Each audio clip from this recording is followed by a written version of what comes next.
Good morning and Hare Krishna. Hello guys, good morning and Hare Krishna. Welcome back to my channel. তোমরা সবাই কেমন আছো? আশা করি তোমরা সবাই ভালো আছো। আর তোমাদের আশীর্বাদে আমিও মোটামুটি ভালো আছি। তো তোমাদের সকলের সুস্থতা কামনা করে আজকে তোমাদেরকে একটা নতুন ব্লগ ভিডিওতে ওয়েলকাম। তো এখন বাজছে ঘড়িতে প্রায় মোটামুটি ওই 5:30। তো আজকের থেকে শুরু করব মর্নিং ওয়াক। খুব প্রচণ্ড ঠান্ডা ছিল, ওর জন্য আগে যেতে পারিনি। তো আজকের থেকে আবার শুরু করছি। তো তোমরা যারা আমার কন্টিনিউ ব্লগ দেখো তারা যেন আমি আগেও মর্নিং ওয়াক করতে যেতাম। তো দেখো হাত মোজা সব কিছু পরে রেডি হয়ে গেছি, এবার মর্নিং ওয়াক করতে যাব। তো আজকে পুরো ব্লগটা তোমরা কন্টিনিউ করতে থাকো, আশা করি তোমাদের ব্লগটি ভালো লাগবে। তো চলো ব্লগটা এখন শেয়ার করি। দেখো এখন আমরা হাঁটতে বেরিয়ে পড়েছি, আর হাঁটতে বেরিয়েছিলাম আমি, ঠাকুমা, কাকিমা আর হচ্ছে আমাদের পাশের বাড়ি একটা বোন। তো সকলে মিলে হাঁটতে বেরিয়েছিলাম। যখন হাঁটতে বেরিয়েছি দেখো তখন পরিবেশটা দেখো পুরো অন্ধকার, মনে হচ্ছে রাত্রের বেলায় বেরিয়েছি।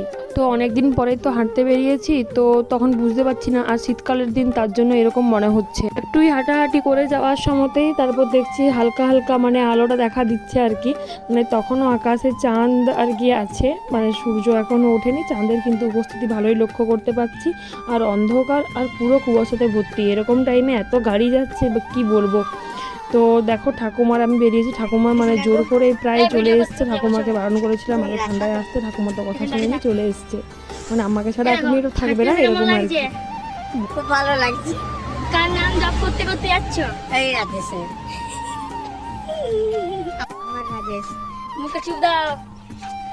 পাগল মানুষটাকে নিয়ে বেরিয়ে পড়ে আমার অবস্থা খারাপ, আমাকে হাঁটতে দেয় নাই, সেসব দিয়ে আমাকে হাত মোজা খুলে বেরোচ্ছে। চুপ দাও, ঘুমাচ্ছে। আমার অবস্থা গাইজ এরকম। এই গাইজকে নিয়ে বেরিয়েছি তাই আমার অবস্থা গাইজ হয়ে গেছে। গাইজ আমি ধরে কুয়াশার মধ্যে আমাকে ছাড়েনি বাইরে। আমি এত বুড়ো হয়ে গেছি। না না গাইজ তোমরাই বলো আমার ঠাকুমা বুড়ো হয়েছে কি? এই তো 2 কি 3 মা বলে এরকম ভালো কিছু হয়েছে। আমার ঠাকুমা সারা রাস্তা এরকমই করেছে, আমাকে শান্তিভাবে হাঁটতে দেয়নি, ওর সঙ্গে ইয়ার্কি করতে করতে আমাকে যেতে হয়েছে। তো যাই হোক, তো এরপর একজনকার বাড়িতে গিয়েছিলাম একটু ফুল নেওয়ার জন্য, দেখছিলাম অনেক সুন্দর ফুল ফুটেছিল। তো ওদের বাড়ি গিয়ে চাইলাম যে গোপালের জন্য দুটো ফুল দিতে, তো ওরা বললো তোমরা নিজেরাই তুলে নাও। তো আমরা এখানে ফুল তুলে নিয়েছি, এগুলো গোপালকে দেবো। তো দেখো এখন মানে তবুও অনেকটা বেলা হয়েছে, ওই 7টা এরকম বাজছে আর কি। দেখো এখনও এত পরিমাণে কুয়াশা যে সামনে মানে একদম সামনে যদি কেউ থাকে, গাড়ি ঠাড়ি যদি আসছে সেটাও বোঝা যাচ্ছে না।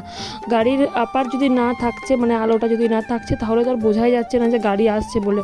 মানে আর গাড়িগুলো প্রচণ্ড স্লোভাবেই চালাচ্ছিল এই কুয়াশার জন্য।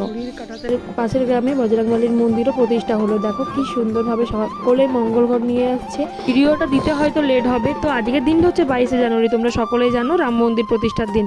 তো আমি তারপর চলে গেছিলাম একটু বাজারের দিকে, মানে শালবনি আর কি, একটু ফল আনার জন্য। তো বাহানাটা ছিল হচ্ছে মন্দিরটা দেখার জন্য গিয়েছিলাম আর কি। তো দুটো কাজ যেহেতু একসঙ্গে হয়ে যাবে তার জন্য তাড়াতাড়ি বেরিয়েছিলাম, কারণ জানি ওই টাইমে যজ্ঞটা শুরু হবে, তাই পুজোটা দেখার জন্য আমি একটু আগের থেকে গিয়েছিলাম। যেহেতু আমার স্নান টান হয়নি তখনও অবধি, তার জন্য আমি মন্দিরের ভেতর দিকে যাইনি, আমি রাস্তার অপোজিট দিকে দাঁড়িয়েই পুজো দেখছিলাম। আর এই মূর্তিটা সম্ভবত আমাদের শুশুনিয়ার থেকেই তৈরি হয়েছে, আর এটার ওজন যতটুকু শুনেছি মোটামুটি হচ্ছে 4 কুইন্টাল মতো। মানে এটা ভাই আমাকে ইনফরমেশনে দিয়েছে, কতটা কি ঠিক সেটা আমি জানি না। তো তারপর বাড়ি এসে এই দেখো কমলা লেবুর যে খোসাগুলো না, এগুলো আমি জড়ো করে করে রাখছি এটা ফেস প্যাক বানানোর জন্য। তো সেগুলো খাওয়ার পর খোসাগুলো নিয়ে এসে আমি প্রত্যেকবার নিয়ে আসি আর ছাদের মধ্যে শুকোতে দিই এগুলো একটু একটু করে। তো জানি না কতটুকু কি হবে। আর পাখি মানে পায়রা ওরা সবাই মিলে মুখ দিয়ে ফেলে দেয়, এগুলো যতই রাখি সব ফেলে দেয়। তো মানে যতই দিই সেটা শুকিয়ে তো একটু হয়ে যাবে, জানি না কতটা কি হবে। এখন প্রতিদিন ওগুলো নিয়ে এসে আমি শুকোতে দিই। তো তারপর আমি এখন একটা লেবু খেয়ে নিচ্ছিলাম। দুপুরে খাওয়া দাওয়া হয়ে গেছে আমার, স্নান টান হয়ে খাওয়া দাওয়া হয়ে আমি একটু লেবু খাচ্ছিলাম ছাদের মধ্যে বসে বসে। তো এখন আমি ঘুমোচ্ছিলাম, ঘুম থেকে উঠলাম বিকালবেলা। তো ফ্রেশ ট্রেশ হয়ে নিয়ে আমি এরপর গোপালকে সেবা দেবো আর কি। তো ফ্রেশ হয়ে তোমার সাথে কথা বলছি। তো আমি এখন গোপাল সোনার কাছে চলে এসেছি। গোপাল সোনাকে আমি এখন সেবা দিয়ে নিয়েছি, আর সেবা দেওয়া হয়ে গেলে আমি গোপাল সোনাকে শয়ন দেব। তো সন্ধ্যাবেলাতে সন্ধ্যা দেওয়া হয়ে গেলে আমি শয়ন দিয়ে দিই, কারণ হচ্ছে সময়টা খুবই কম থাকে সন্ধ্যাবেলার দিকে, আবার শীতকালের দিন তো আরোই সময় কম থাকে। তো আমি শয়ন দিয়ে টিউশন পড়াতে চলে যাই অন্যান্য দিন। তো আজকে ঠিক করা হলো যে আমরা যে রাম মন্দির মানে হনুমান মন্দির যেটা প্রতিষ্ঠা হয়েছে, তো সেখানে কিছু অনুষ্ঠান হচ্ছে, মানে কীর্তন এইসব হচ্ছে আজকে, তো সেটা দেখতে যাব। তো তার জন্য আমি রেডি হয়ে নিয়েছি, তো দেখতে যাব আর কি কীর্তন।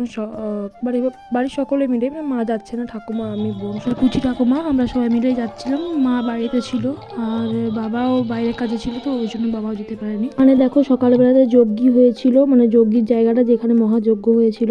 আর দেখো এটা হচ্ছে মানে ঠাকুরটা, মানে মূর্তিটা খুব সুন্দর করেছিল, দারুণ করেছিল। তো আজকের ব্লগ ভিডিওটা এই অবধি। যদি কিছু ভালো লেগে থাকে তোমরা like, comment, share and subscribe করে দিও। তো চলো আজকের মতো টাটা। তো দেখা হবে পরের কোনো ব্লগ ভিডিওতে। তোমরা সবাই ভালো থেকো, সুস্থ থেকো এবং সাবধানে থেকো।